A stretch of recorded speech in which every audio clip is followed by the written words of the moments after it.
Halo semuanya, jadi di video terakhir ini, video ketiga aku bakal ngebahas tentang regiodorsum. Nah, aku Sabrina Giovanni Alamsyah dengan NIM 3G00237174 bakalan jelasin tentang regiodorsum.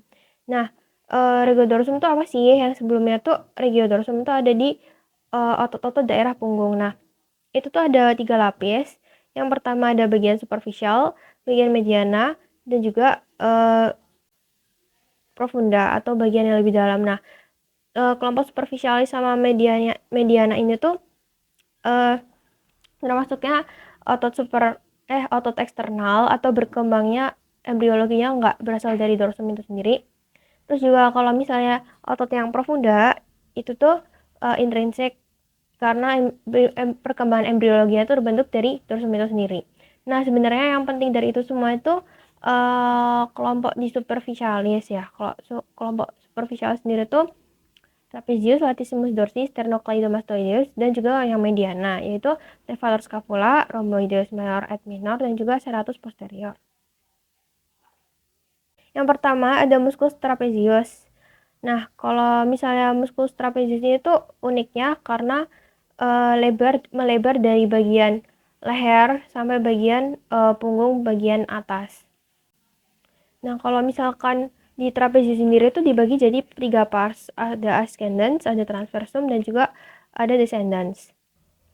Nah, ini kalau yang ascendens itu yang nomor 1. Kalau yang transversum itu bagian yang kedua. Kalau yang hilang. Kalau yang ascendens itu yang ketiga yang di bawah ini. Nah, ketiganya itu origonya beda-beda, tapi insersinya tuh sama. Kalau origo dari pars ascendens itu di protuberansial occipitalis externa. Kalau yang origo pars transversum itu di ligamentum nuchae, dan juga di pars descendens itu origonya processus spinosus vertebra cervical 7 dan semua vertebra thoracalis. Nah, untuk insersionya itu ada di superior spina scapula dan sampai dengan acromion. Nah, untuk inervasinya ada nervus cervicalis 3-4 dan juga accessorius. Nah, yang kedua itu ada latissimus dorsi. Nah, ciri khasnya itu unik banget karena dia tuh otot yang paling lebar di muskulus yang dimiliki oleh tubuh manusia. Itu tuh origonya ada di processus spinosus pada 6 vertebrae thoracica bawah dan juga vertebrae lumbales, fascia thoracolumbalis, fascia dorsalis, osis sacrum, labium externum crista iliaca, iga 9 sampai dengan 12, dan juga inferior scapula. Kalau insersionya ada di crista tuberculi minoris. Kalau insersionya ada di sini. Nah, di ini tuh dinervasi oleh nervus thoraco-dorsalis, plexus brachialis di pars supraclavicularis. Nah, selanjutnya itu ada musculus sternocleidomastoideus itu tuh.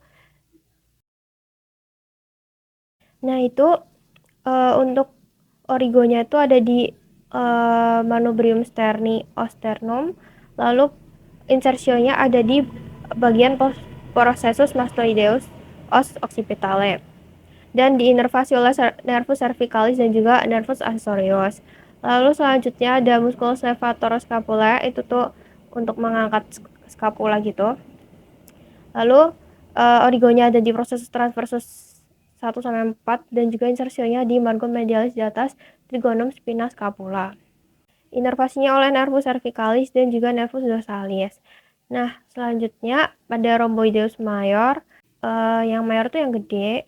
Kalau origonya ada di processus spinosus vertebrae thoracalis 1-4 dan juga insersionya ada di margum medialis scapula di bawah trigonum spina scapula.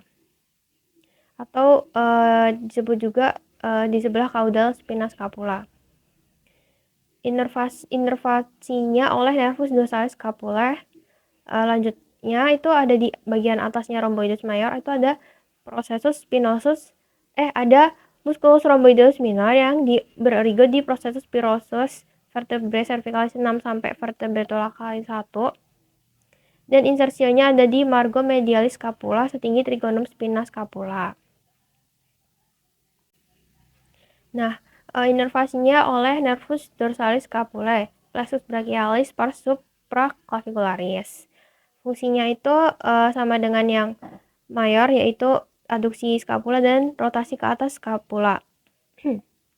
Lalu lanjut ke muskulus serratus posterior. Kalau serratus posterior tuh origonya di processus spinosus vertebrae cervicalis 6 sampai vertebrae thoracalis 2 untuk yang pars superior. Kalau yang pars inferior ada di vertebrae thoracalis 12 dan juga vertebrae lumbales 1. Dan insersionya ada di costa 2 dan kelima sebelah lateral. Inervasinya oleh nervus intercostalis 1, 2, 11 dan juga 12. Lalu untuk selanjutnya di profunda ada musculus erector spinae. Sebenarnya ini tuh jarang untuk ditanyakan, cuman ada musculus erector spinae itu terdiri dari iliacostalis, musculus longissimus dan juga musculus spinalis. Lanjut, yang di profunda selanjutnya itu ada musculus splenicus, itu ada capitis dan juga cervicis. Lalu di musculus interspinalis, intertransversarii dan transverso spinalis.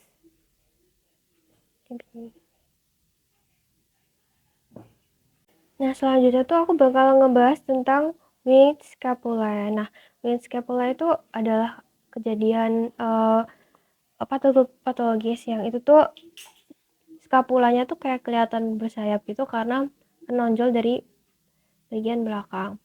Nah, kondisi ini tuh kayak dibilang wing karena dia tuh nampaknya bersayap dan skapulanya itu tuh nggak normal. Jadinya ini tuh bisa nyebabin banyak gangguan fungsi fisik kayak nyeri, terus juga penurunan kekuatan dan gangguan rentang gerak, dan juga rentang geraknya yang paling sering terkena itu abduksi dan juga fleksi dari bagian ekstremitas atas.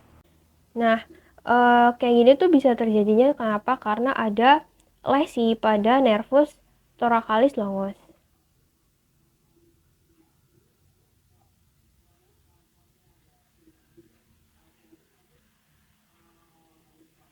Nah, itu kenapa sih pada nervus thoracalis longus itu? Nah, nervus thoracalis longus itu menginervasi ke otot serratus anterior yang nempel di aspek medial di bagian skapula, dan itu tuh menempelkan serratus anterior ke pada tulang rusuk. Nah, kalau misalkan ada lesi atau kehilangan persyarafan dari nervus thoracalis longusnya itu tuh dari muskulus serratus anterior itu nggak bisa memberikan stabilitas di os skapula, dan itu menyebabkan skapulanya menjadi di bagian medialnya tuh bakalan bersayap di bagian medialnya. Winged scapula itu sendiri, kondisi ini tuh bisa melumpuhkan dan juga dapat mempengaruhi fungsi bahu dan lengan secara ipsilateral atau satu sisi. Nah, selain itu, sayap pada skapula juga menyebabkan kelainan bentuk fisik yang sangat signifikan. Oke, mungkin segitu dari aku. Maaf karena nggak ada PPT-nya. Dan terima kasih. Wassalamualaikum warahmatullahi wabarakatuh.